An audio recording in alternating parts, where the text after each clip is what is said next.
Hi there, and welcome to the 18th episode of the Mindful Money Podcast. On this episode, I'm chatting with Harry Duran. He's the host of the popular podcast Junkies, the author of Around the Podcast Campfire, and the founder of FullCast.co, a full-service podcast production company.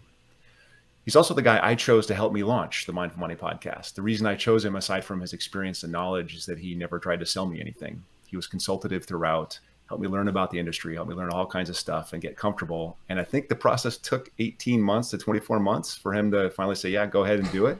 And he seriously loves podcasts. So Harry, thanks for joining me on the Mindful Money Podcast. Thanks for having me on, Jonathan. It's been a real pleasure to be working with you these past few months, and excited to see the growth in your Thank you. podcast journey.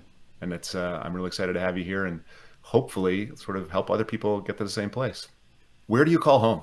Minneapolis. My heart probably still belongs to New York City. That's where I grew up, and if we're getting really accurate, I was born in El Salvador. My parents brought me to New York when I was a year old. So most of my adult life was in New York, Yonkers, New York, to be specific, just outside. But I have lived in Manhattan, in Brooklyn. So definitely have some love for New York. And then I had a stint for about 4 years in LA prior to Minneapolis. And then when people ask me what I'm doing in Minneapolis, the short answer is love. Yeah, I get that for sure. Yeah, That's my probably partner. why I'm still in Berkeley. Love. It's a driving force. What kind of lessons, probably none in El Salvador, but probably lessons in New York growing up about money. What kind of lessons did you learn? Well, interestingly enough, I think my parents being immigrants, there's definitely a work ethic. There's definitely a reminder to save. I mean, I vividly remember, being in the south part of Yonkers in an apartment that was with three siblings, so four of us total, and my parents having this drive and this passion to get us to buy us that first house. And so definitely like just seeing every possible manner we could to save, and a lot of rice and bean dinners back then. Just really, they were really focused on living that dream, and they were able to make that happen. So it was like late 70s, 78, I think, is when we moved into the house that they still call home. And that's my childhood, where I grew up. And then I think, just I think it was just instilled in me by my dad, just the importance of savings and not getting into debt. And I didn't really necessarily follow all those to a T. I somehow had to learn some of those lessons myself the hard way. Yeah, for sure. There's a lot of research on immigrant culture being very entrepreneurial. I'm wondering if you had any of those lessons. I'm sure that your parents had multiple jobs, but did they have their own gigs?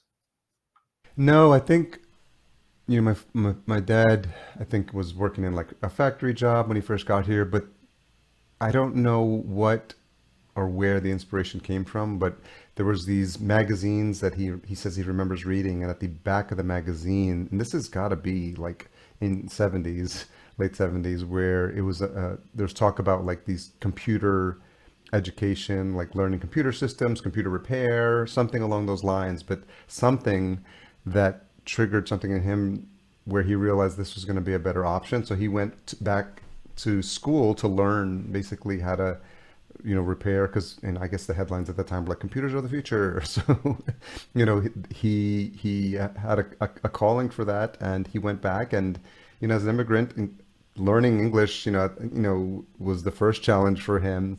And then going back and working at these companies to learn, he eventually ended up working, I think some of the companies that I remember early on are TRW systems. And then eventually Exxon at some point had like a computer department that he worked on. But I really credit my love and passion for computers to, him taking that leap and really deciding like, there was an opportunity for a better chances for our family if he had a job that paid more, a job that had some growth potential in it. So there was a leap to improve education and an openness to new things.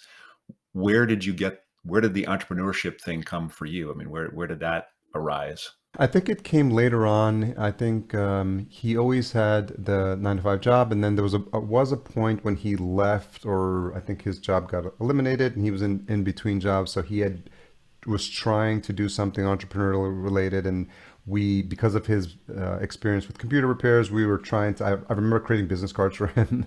He had the business he was going to call PC Prescription, and then he kind of looked into that and the cost of getting a real estate and an office, because this was still like probably 80s, late 80s when he was considering this. And thankfully, my mom talked him out of that, and he didn't go down that route. He ended up getting a job at a university.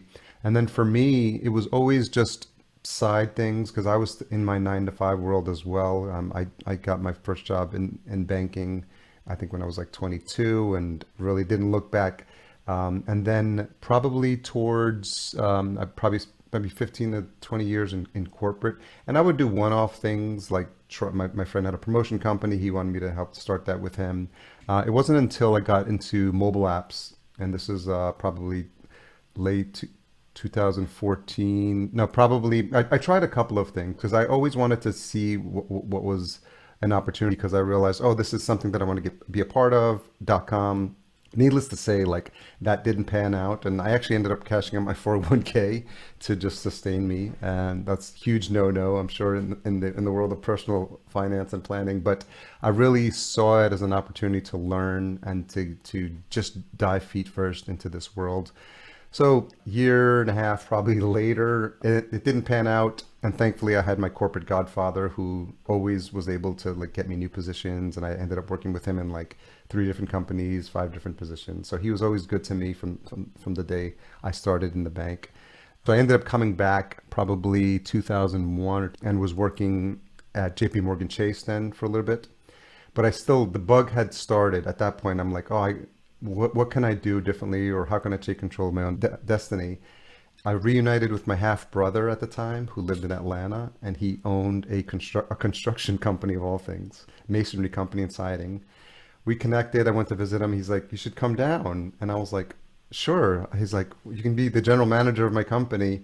And I was like, sure. I was like literally like in IT consulting, and I went down to Atlanta right after 9/11. I'm in hard hat, scaffolding. I had to learn how to do takeoffs of blueprints. And so it wasn't necessarily entrepreneurial, but I was really felt like I was in control of like my own destiny, because I was like, well, if this takes off, then this will be a great opportunity for me. And, it was his company, but, I was really helping him as the GM. So helped him build an office, scale that up. But as they say, with like anything family related, after a couple of years, it was clear that like that wasn't going to work out. And so the way I tell the story is I flew back in like 2004, essentially with my tail between my legs, to go back and live with my parents, because I was like, oh, okay, I tried that. That didn't work out. Thankfully, I maintained my connections in the corporate world, got a job back in corporate, and kept doing that for a while. And then I just was always looking for opportunities to do something entrepreneurial. I have a passion for electronic music. I grew up DJing, like literally vinyl turntables. I still have those in my basement. So I break those out every now and then. So at the time I helped, a friend of mine helped create a mobile app. It's called Know Your DJ. And it was sort of like Pandora, but just for electronic music, just for DJs. And so he helped me build the app, and we were starting to do some marketing. And I said, I just had gotten into podcasts, and I was like, these are interesting. And there was one that I used to listen to called Resident Advisor. I was like, I want to start a podcast to help promote the mobile app. So in 2014, I went to a conference called New Media Expo. And this probably dates it, because it was blogging, YouTube, and podcasting. Those are the 3 tracks. So I went there with the intention of starting a podcast to interview DJs. I quickly realized how hard it was going to be to interview globetrotting DJs, but I saw other podcasters there. Some people in the podcasting world might recognize some of these names, but Pat Flynn was there, Amy Porterfield was there, and I was like, oh, this is interesting. I want to learn about the podcasting world. What better way than just to start a podcast and interview these podcasters? So I sort of shifted the plan for the podcast, and I started what is my first show in 2014 called Podcast Junkies. I obviously tried a bunch of different things and a bunch of different hobbies. One of them was acting, so I was always a fan of the show Inside the Actor Studio. So I love that model of learning, like getting a peek into the real world of these actors, because you would have an hour-long conversation and you would see them on screen, but it was only when James Lipton was asking these personal questions that you're like, oh wow, it's a real person. He's got some real hopes and aspirations. And so that's how I modeled Podcast Junkies after that show. And I said, what's the story of the podcasters behind the mic? Like you'll hear like their polished version on their shows. How do they get there? What inspired them to start the show? And then a little bit, selfishly, I said, I don't know anyone in this industry. What better way to develop a relationship than to start having these hour-long conversations with people? And back then, I was really clear that I wanted the video. Right now, we're using Squadcast, which makes things much, much easier than it was back then. But I was using Skype with a tool called Call Recorder, so I could record the audio. I could see the video. I wasn't recording video at the time, but I could see the person. And so naturally, when I would go to a podcasting conference, they would say, "Hey, Harry, that was a great hour-long conversation we had. It was really nice to connect with you." So slowly, I just started, building relationships with these folks. And at the same time, my consulting job was winding down. And I was like, I need a plan B here really quickly. And so I hired a business coach. And that was probably, that combination was really just what put me on the path to where I am now. And it's a program called Black Belt. And at the time, it was a big investment. It was a $1,500 a month investment, which is no small change, when you're coming out of the corporate world. But I was really like, I can't believe that I'm paying this person this much money. And in hindsight, I realized it was like he could get me there faster. And I was paying for like his IP, like his intellectual property of all the frameworks he had. That was my deep dive into the world of digital marketing. I call it digital Narnia. Like I was like, wow, I didn't realize like you could have these entrepreneurs Yeah. making 6 figures, 7 figures with these small teams, doing it remotely. I started doing a lot of reading folks in the inspirational space. And the one that stuck out for me the most was Jim Rohn, who says, "You are the average of the 5 people you spend the most time with." And I was like, well, this is like, so that was like how I jumped into that world. And I'll pause there. But that was really like an awakening for me of something that I didn't even know existed. There's 2 or 3 things that threads in there that I want to pull on. The first one, and this kind of goes backwards a little bit, is you mentioned a corporate godfather, like somebody you would try something and then you would come back to him and he'd get you a new job, and Yeah, you'd yeah, leave and try something yeah, else. You'd come yeah, back to him. My brother had that same, and my brother, he's the one that died last year, and so it's when you told a couple stories there, it just hit me as, yeah, my brother had that exact same relationship with a guy named Tim Cottrell, and he went from company to company to company, and he always said, "Hey, Dave, come do this." And in the middle, he and I would try to do something together. And in the last episode, you heard me introduce one of those, yeah. one of those things we tried to do together. It's very interesting. That really hits home. Never got to experience the working with my brother and have it not work. Right? We never got to that point. Always wanted to, but Yeah. it's a lesson maybe I didn't need to learn. Yeah, and it's interesting. What I thought was interesting was, and David Fleischl is my old manager, and we still are friends to this day. Gone on to like play poker since he's retired, and so we've maintained that friendship. But I started as a teller, and I remember like I would wear my suit to work, and then he was like, oh, like he would promote me to select services, which is like the window where like the people with like all the corporate accounts, come to the window, and then the higher clientele. And there was I think a drive in the bank at the time. I started at Manufacturers Hanover, which became Chemical Bank. So this tells you how far back it goes. But we would have to remember the clients' names or say the customers' names. And I remember writing down Acme Products, Jonathan, like Joe's Deli, Michael. And I'd have a list of names, and he would come back every once in a while to say hi to the tellers. And he's like, "What's this list of names that you have? Like, it looked really sketchy." And I was like, "No, I mean, we've been told that we're supposed to have these customers' names to remember." And he just thought that it was like so amazing that I was like so disciplined that I was writing down, because I would get the check and I would see the name of the company and I'd be like, and then I would say the person's name, and he'd be like, "Oh wow, you remembered my name." But that was enough for him to promote me to the front of the branch now as a sales rep, like or whatever you called them at the time, just opening up accounts now. And then I got promoted to like select sales rep, and then he left to start a new program, and then he took me with him. And he always told me, he's like, you know what, you hire who you know and who you trust, rather than trying to like interview people. I already know your work ethic. You may or may not have the skill sets needed at the time to do the job, but I know what you're capable of. This is customer service. This person is working to serve the customer, right? And so that's someone I can trust and will take care of that role, which is really important. Another thing that was in that stream of consciousness you shared, 3, I think you called it new medias. This is 2014. New media was YouTube, podcasts, or there was one other. Blogging. I remember blogging. Right. So Has that changed, or are those still the three forms of new media? I mean, it's interesting because I'm trying to think of what other things are out there, and that's still the core. Content producers use podcasts, they use blogging, and often the podcasts and the blogs end up somehow recorded on YouTube. So it's like YouTube captures a lot of stuff. But is there something else in there? I mean, what other avenues can people produce content in? No, I think it's a variation of that, and I what's interesting if you break down those three mediums, it's written, audio, Right. and video, and so whatever exists now, I think, is just a function of that. So newsletters are very popular as a form of, like, content creators can just literally have a newsletter, and that's resulted in the birth of services like Substack. And what's interesting is I always tell people, like, it speaks to what you're comfortable with. So for me, I'm not really, like, I don't consider myself a writer. Like, there's people that can just hammer out 3,000 word blog posts like every week, or newsletters. And I struggle to just, get my newsletter out every week. So that's why it's been taking so long to get it out. Normally I would send it out every Friday. And there's some people that love video. There's some people that literally are just comfortable waking up every morning and doing like a 30-second insert video channel of choice, Snapchat, TikTok, YouTube, Shorts, Reels. Like, I lose track of what they're all called now, but it's essentially the same concept. Like, get LinkedIn Live, whatever it is. It's just this ability to just get on camera and really be comfortable and share your story, or whatever it is you want to promote. And then there's some people that just like to talk, and that's for me, like, where I'm more comfortable behind the mic, and that's why I gravitated towards podcasting, because I love talking to people. And the introduction of video came later, but I just having long form conversations with people in a relaxed setting, and then just all you have to do is publish the video. I'm sorry, publish the audio as essentially a conversation, because those are my favorite types of podcasts, where people are just talking and you're just hearing stories, and I think that's what makes podcasts so special.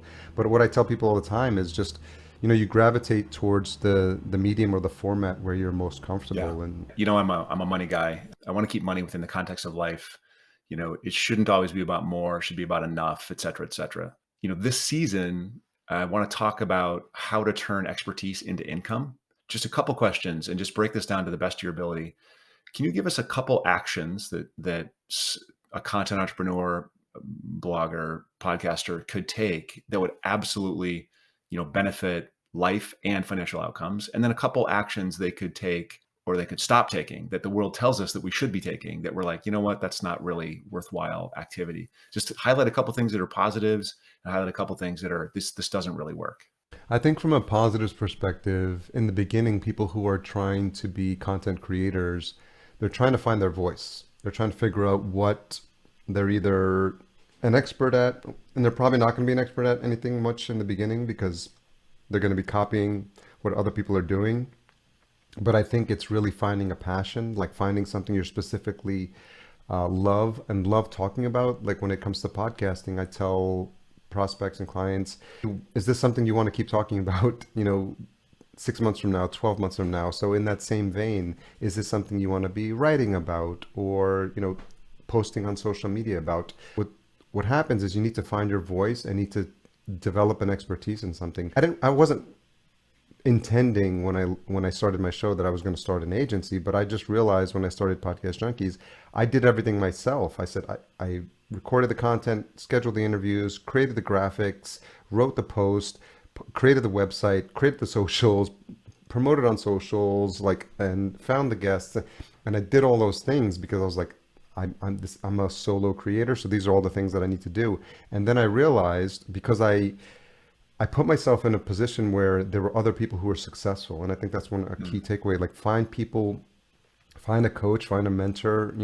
It's bears repeating. Even like Tiger Woods still has a coach. Like, if he still plays golf, I'm not sure he still plays golf, but if he, like, find someone who can, give you that shortcut to teach you the things that you don't know, and you can figure out, based on what that coach has as a specialty, to apply your own skills. So for example, for me, he was a coach of coaches. He helped you scale. So I took some of those tools and I said, there's a lot of people in this space who are paying him money. So they understand opportunity costs, and they understand what an hour of their time is worth. So what I was doing is I was saving people time. I said, I learned all these things for a year about how to produce a podcast.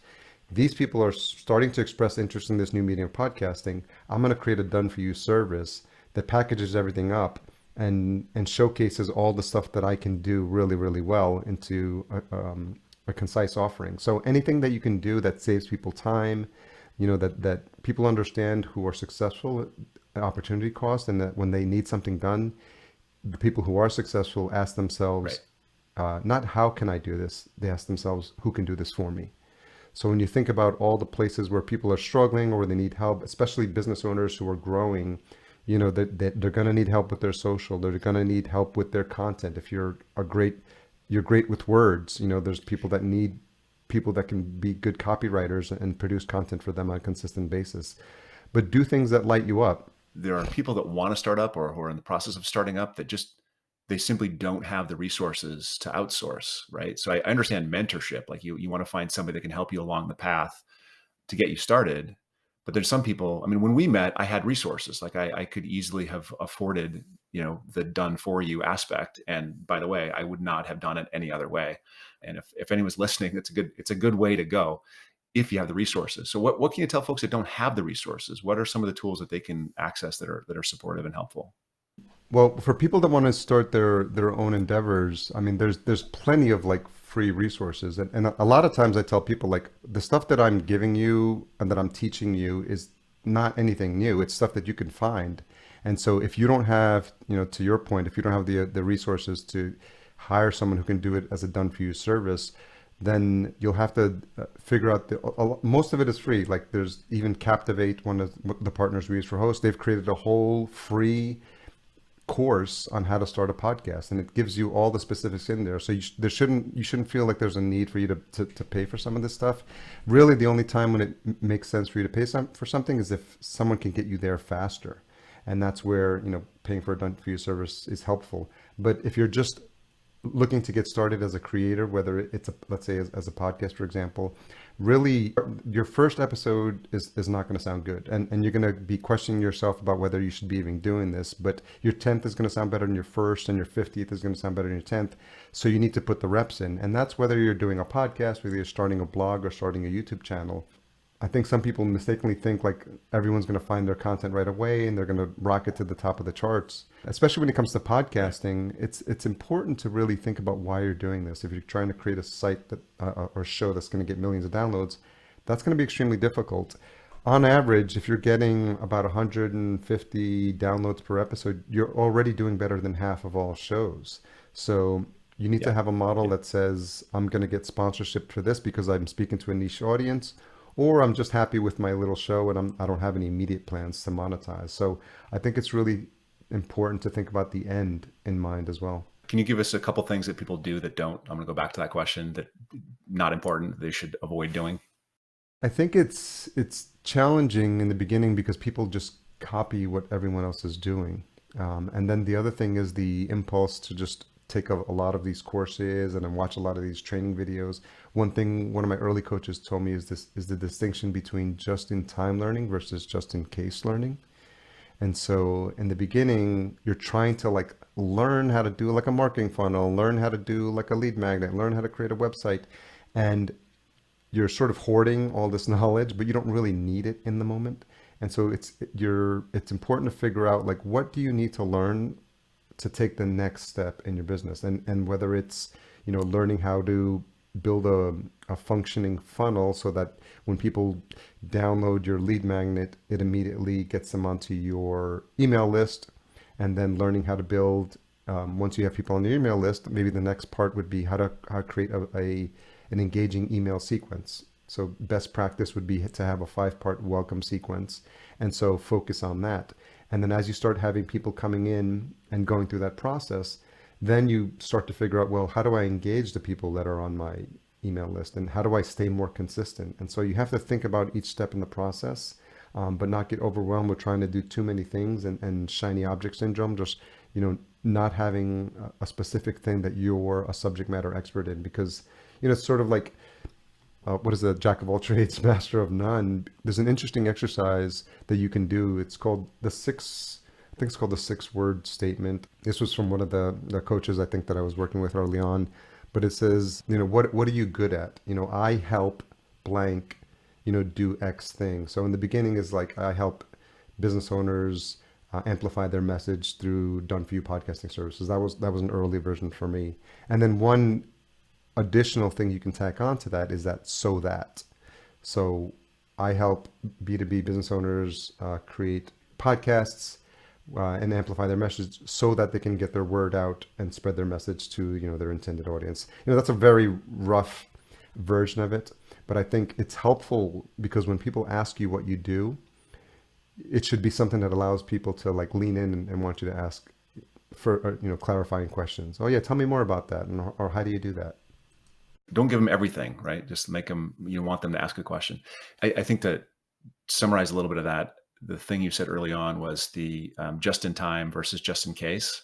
One of the things I've noted as I started the podcast and started thinking about blogging and sort of thinking about how to monetize this platform separately from my advisory stuff is everyone has a course. Everyone has something that they want me to, listen to for an hour that gets me to buy their course, that gets me to subscribe to their blog and subscribe to their newsletters. And there are hundreds and thousands of them out there, and they're all doing the same exact thing. And it's very, very difficult to say no when you're like, oh, this was really good. That hour is fantastic. I want the next thing. But reflecting back on just in time, do I need this? Do I need this right now? What step am I on in this process? And just focus on that step. I think that's, don't get sucked into the next thing when you're not done with this thing. And the other thing that's really important, Jonathan, is, and that's been helpful for me, I love productivity and I love systems. For our agency, we write standard operating procedures, SOPs. But I think as I look back and as we're having this conversation, I think about all the things that I've learned that have helped me become a better entrepreneur. There's a book called Work the System by Sam Carpenter, which talks about the importance of SOPs. If you're eventually looking to like get some, help with your business down the line.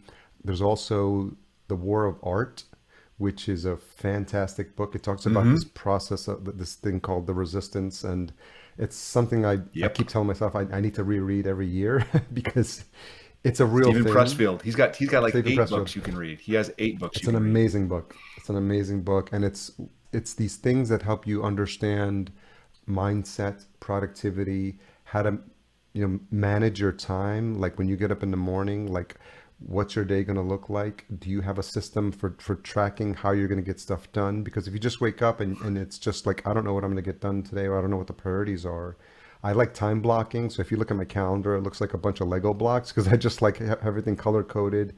This is client work. This is, individual work. I'm very adamant about managing my time when it comes to opening up my calendar. It's very easy now with tools like Calendly and Acuity to just open up your calendar to everyone. And I always cringe when I see people invite me to stuff and I see their calendar and it's like the whole week is open. And I'm just like all slots, Monday through Friday. I'm just like, that's that for them to work through. But one of the things I learned from my coach is this idea of blocking, of leaving open like the middle of the week. And so in an ideal world, I'll have my Wednesdays full and then my Tuesdays and Thursdays full. And I leave as much as possible, my Mondays and my Fridays open for just my deep work.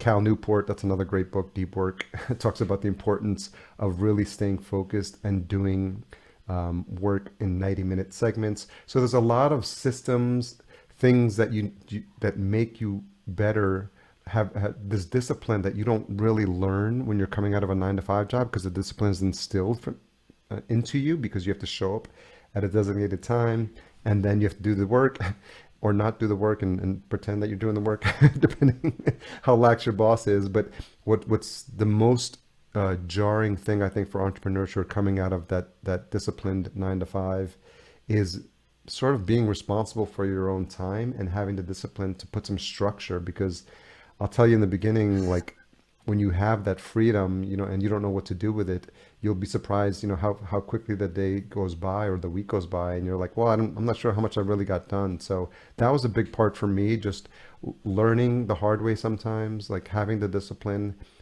taking control over my day, and then, being really adamant about how I let other things influence and take away from my time. Things like my inbox. I've heard people say your inbox is a collection of other people's agendas. So just being these little things and these little tidbits that you just pick up over the years. But I think in aggregate, they've been very helpful for me to just get better and better about how I structure my time and grow my business. Yeah, that the whole idea of incremental improvement, 1% better every year, and very soon, or 2% better every year, and you so quickly get better. It's pretty awesome. Can we talk a little bit about the specifics of the podcast world? Can you describe the business model? How do podcasters make money? Is there room for? I mean, there's thousands of podcasts. I log in. There's probably 7 Mindful Money podcasts. There's a whole bunch of podcasts that have the same title. So, is there room? How do you start? All those kinds of things. For folks that are looking to monetize a podcast, there's two models when it comes to sponsorship models. The first one most podcasters are familiar with is the CPM model, and it's the Roman numeral M, so it's mil, so it's cost per thousand. And the way that model works is that for every 1,000 downloads your podcast gets, a sponsor will pay you. And the going rate right now is about $25. So we'll use that in this example. The challenge is you have to get into the tens of thousands, 50,000, 100,000 downloads per episode, which, as I just mentioned early on, is really difficult to get. Some of the best shows that you see, the Joe Rogans, the Tim Ferrisses, the Jordan Harbinger shows, they get into the millions of downloads. And that's why that model works for them, because they end up making tens of thousands of dollars, if not more per episode, because they've gotten to that point. And you have to be, like a top 20, top 50 podcast. So for most folks, that model is not going to really work that much unless you want to try to push yourself into that celebrity podcaster status. The level you'd have to get to perform, not only perform at that level, but succeed at that level is really challenging. So we work with business owners who want to start a show, and I have them thinking from day one, like, what are sponsorship opportunities for the show? So in 2020, I started a second show called the Vertical Farming Podcast. And specifically, my thought process around that was initially to see if we could create our own client, our podcasting client. But I was really specific about this industry because I had read a book that someone had gifted me called Abundance by Peter Diamandis. And it was talking about all these future technologies, and vertical farming was one. So I did my research. Big industry, lots of VC dollars coming in, and I realized that this was an opportunity because VC dollars translates into marketing dollars. So I was like, okay, I'm going to try to get a sponsor for this podcast. I made it very simple. It's called the Vertical Farming Podcast. So thinking SEO, don't make people work harder to find your content. I could have called it the two guys on the farm, but like nobody's searching for that term. And so now if you Google Vertical Farming Podcast, those 3 words, it's the very first thing that shows up in the Google search. And as a result, thankfully, for whatever the timing was, it just ended up being very, very prescient, I guess, now in retrospect. But this was when the pandemic hit. I was speaking to these companies. The podcast specifically focuses on conversations with CEOs and founders, so it gets a lot of visibility in the space. And long story short, I was able to secure a sponsor before I even launched the show. Because I realized, they're spending $20,000 on a booth for conferences they can't go to anymore. So they need those marketing dollars to be spent somewhere. So all that to say, like, that was the thought process for me. And that's how we think about, when you create a show. Like if you just want to do it for fun, that's not to say if you want to have conversations with your friends about Dungeons and Dragons, by all means, you want to start a show, like, do that and realize that it's something you're going to do for fun and just to, get your feet wet, to learn how to podcast, to learn the ins and outs of microphones and hosting and everything you need to do. And that could be your very first fun one. And then later on, you could figure out if you want to monetize it. But if you're serious about a podcast for growing your existing business, really put some thought into the content. The more niche, the better. I always tell people, like, if you've niched down, how could you possibly niche down even one level more? We're even thinking of launching a second niche show within vertical farming, specifically on shipping container farms. And my goal is to just get a sponsor for that and just say, hey, we're going to build this. We're going to interview these 15 founders. Do you want to sponsor the show? And my goal is to not publish it until we get the sponsor first. So I'm already thinking ahead. What's been fascinating about that approach, Jonathan, is I've had that show for 2 years. I'm now being like asked to consult on like these indoor farming like projects because people see that I have visibility in the space. So it's amazing how much authority you can build in a niche space just by being curious about it and just being thoughtful about what you're building, who you want to speak to. And the beauty of podcasting, which is so wonderful and something you've probably come to experience, is you're creating a stage. You're creating a virtual stage where you're inviting whoever it is you want to talk to. And if you make it enticing enough, we all know that when people say, "Hey, can I pick your brain or can we grab some coffee?" Like that's code for "Can I get some free consulting?"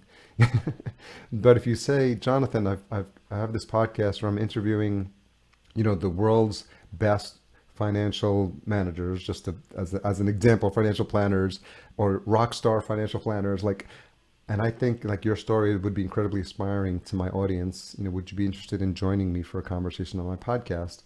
It's a completely different dynamic. And that's just why I'm so gung-ho about podcasting, about this ability to sort of create the conversations that you would like to have and, the people who you want to share a stage with.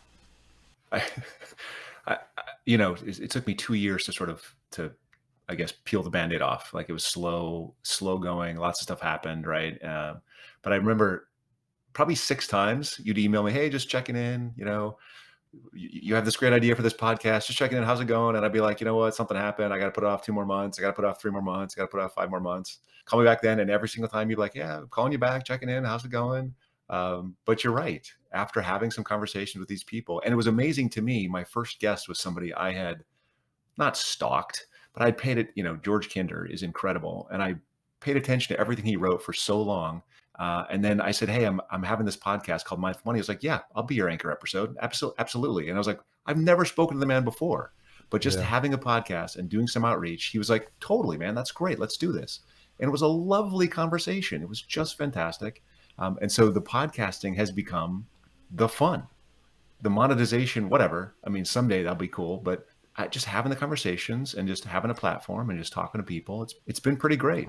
But the point of that I'm trying to get across is how people can earn from this. So can you describe the business model? Were your podcasts the first one? Did you make money on that? Was that profitable or not? And did you become profitable through podcasting, or was it when you started the agency that you started being profitable? The short answer is when I started the agency, is it started being profitable because essentially I took everything I had learned about podcasting and was able to package that IP into something that was desirable for people who wanted to shortcut where I had gotten to with my show. But the interesting thing about the first show, Podcast Junkies, is I'm closing in on episode 300. It's been 8+ years.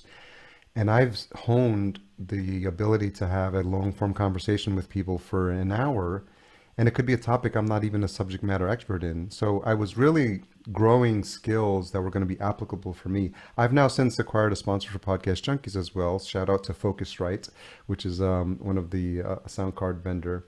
And what's interesting, in my first show, I had this mantra. It says, "Treat your guests like gold." I always wanted the guests to have a fantastic experience. That's why we bend over backwards in terms of like what we send them, all the marketing materials. With Vertical Farming Podcast, my mantra has now been augmented to say, "Treat your sponsors like gold." And so you just heard me mention Focusrite. My current sponsor for the Vertical Farming Podcast is Cultivated, which is a farm broker. So I want, if this is something that's interesting for you and you want to follow this model, if you're going to make the effort to establish these relationships with sponsors, like do everything you can for them. So, when I not only mention my sponsor on my show, I'm mentioning it on shows that have nothing to do with vertical farming, like this one, because I'm like, you never know who could be listening. And we tag them on socials, we tag them in our newsletter, we tag them, we make announcements when they renew for the sponsorships. So that would be the model. Think about the end in mind when it comes to building a show. If you're just doing it for entertainment, that by all means, like talk about something you're really passionate about. And I think what's going to happen is the more passionate you are, there's a possibility that you could grow a following for the show. And you may not need those tens of hundreds of thousands. you could go after individual sponsors. If you're doing Dungeons and Dragons is just top of mind for me, but if there was like manufacturers that made the pieces or the board games, if they saw that you literally have a couple of hundred folks that listen to the show, but they're diehard folks that really love it, then that could be something that really interesting for them. There's a podcast I think there's one in like the medical equipment supply business. It's specifically focused about that. It's super niche, but if you think about the price point for some of that gear in medical, technology and tools, that those are pretty high price points.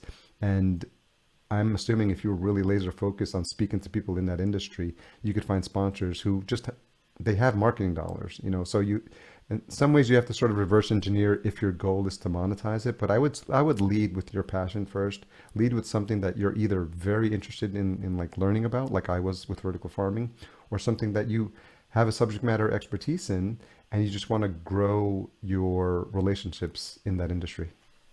I love it. What are some of the big mistakes that people make, when they're launching?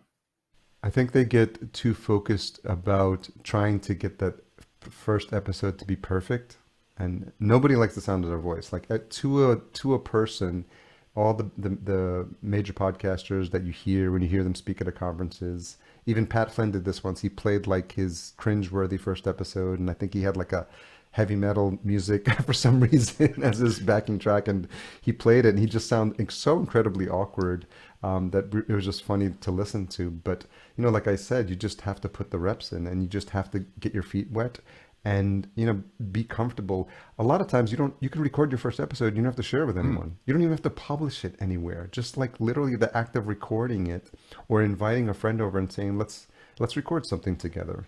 You don't have to overthink the gear. I mean, I'm using a fancier mic here, which is the Shure SM7B, but there's a little brother to this called the MV7, $250, and then the Samson makes a great mic called the Q2U, $70. Dynamic mic, sounds perfect. Pretty much that's all you need. The headphones that I'm using now are like $15. They're just Sony collapsible headphones, and don't let the gear get in the way. A lot of these remote services you can get started with really early on, but I think the focus is just do a little bit each time to move yourself forward. Don't get overwhelmed with thinking about all the moving parts. As I mentioned, Captivate has a really fantastic course for people who want to learn how to do it yourself. So captivate.fm to learn more about that. And just get started, and just there's people that have started podcasts and have done like 10 episodes and then decided they don't want to do it anymore. There's a term called pod fading.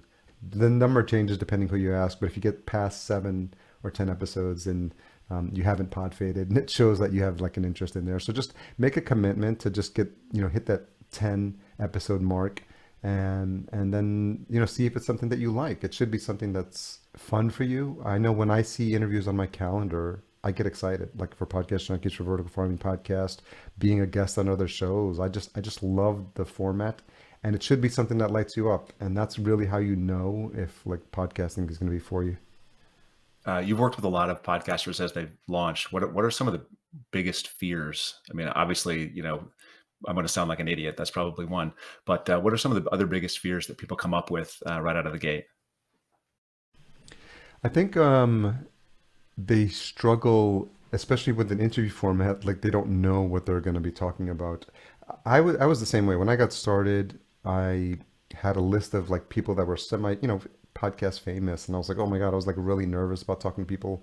I think the very first person that I interviewed, Chase Reeves, I had my mic, I couldn't get it to work, and I ended up just recording through earbuds. But I remember just like sweating because I was like, oh my God, like it's so embarrassing. This person's like, and a lot of times we've all been there. And so I'm gracious when I meet new podcasters to just relax, which is easier said than done. And you're going to have the questions, but you get better. If this is something that you want to improve in terms of your craft, like I remember flashbacks of my childhood, my dad sitting us in front of the TV to watch 60 Minutes or 2020. And I think in hindsight, I have a respect for, the art of interviewing. It's something that's really fascinating for me as I do more and more of it. But you can have those questions in the beginning, but just recognize if they're yes or no questions, you'll have that guest who just answers them. And then 10 minutes in, all your questions are answered and you don't have anything else to talk about for the next, 45 minutes. So And that happened to me because I had John Lee Dumas on, who's a famous podcaster on. And he's famous for just giving you 30 minutes. Like, so I remember I just had, it was a midday interview. I mean, I just realized I was like, there's no way I'm going to get through these questions in any meaningful way. So I just tossed them. I'm like, oh, so what's going on? How you doing? And then we just had a really nice conversation. And that was the first moment when I realized, okay, this is just a conversation. I always tell people if you go into a bar, there's 50 people in the bar, there's 50 stories there. But you have to be genuinely interested. Everybody's got a story to tell, and you just have to be curious. You just have to ask open-ended questions. You have to be a good listener. You have to be able to just pull threads away. And I tell people in a podcast conversation, there's three people: the host, the guest, and the listener.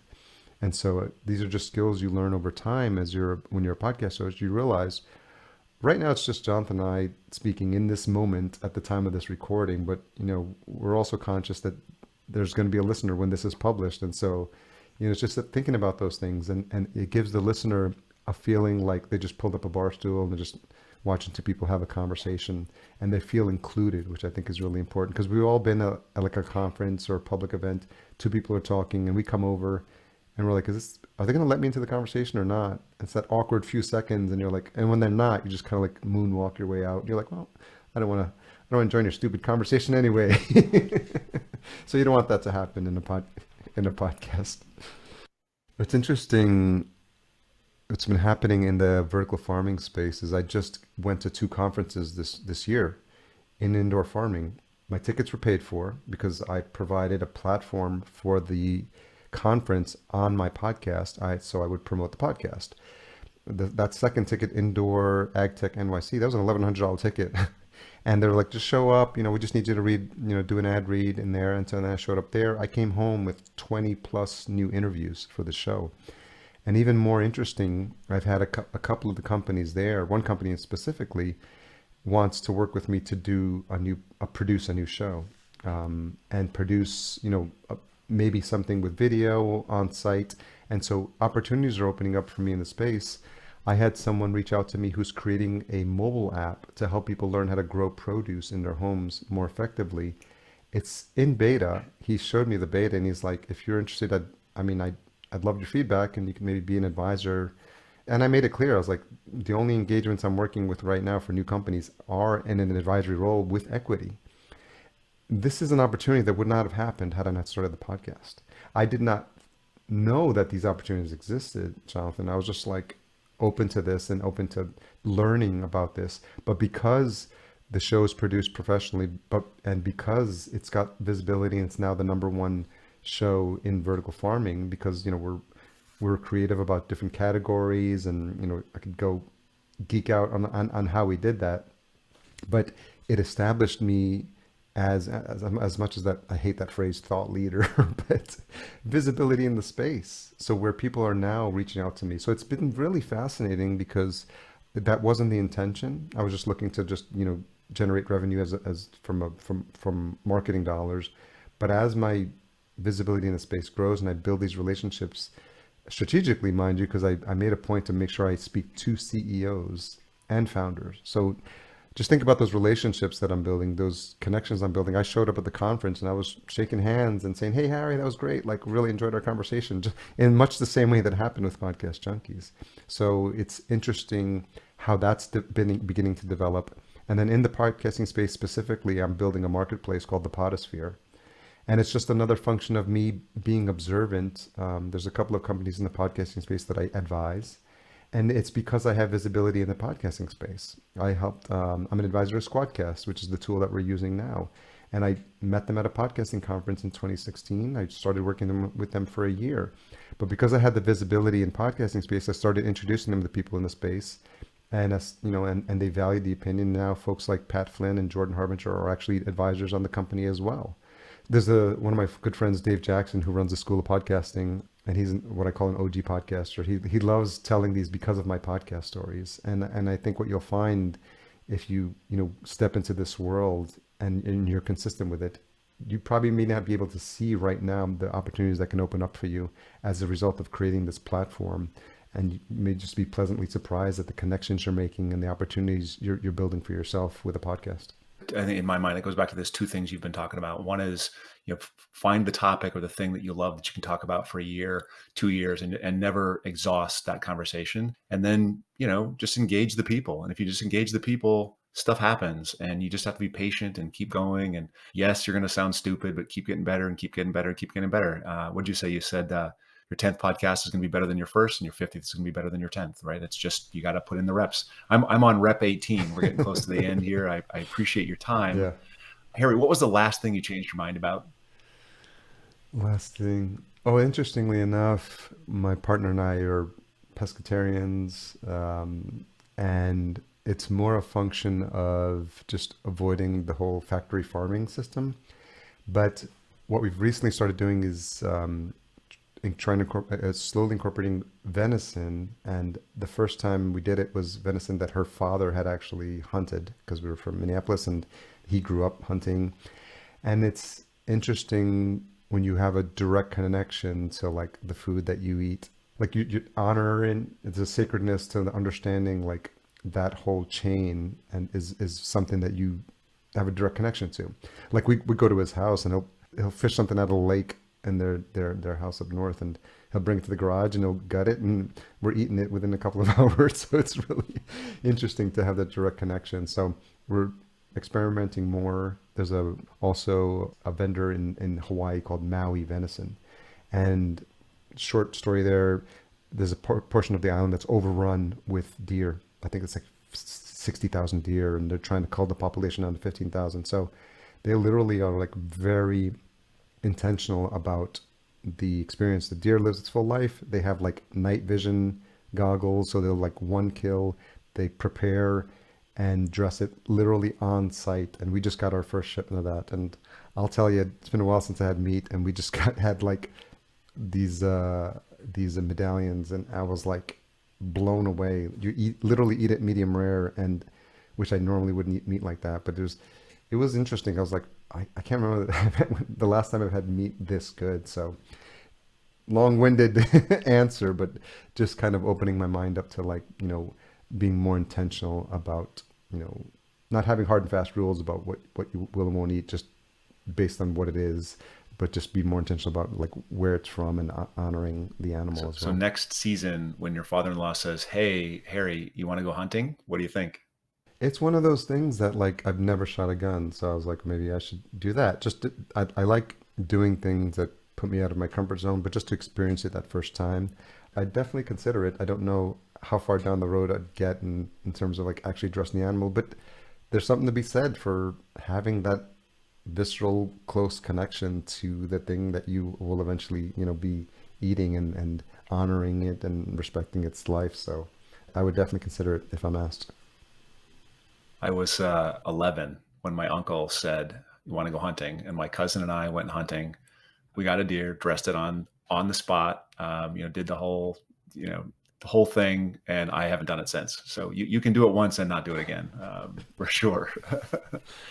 Is there anything that people don't know about you that you think that you really like them to know?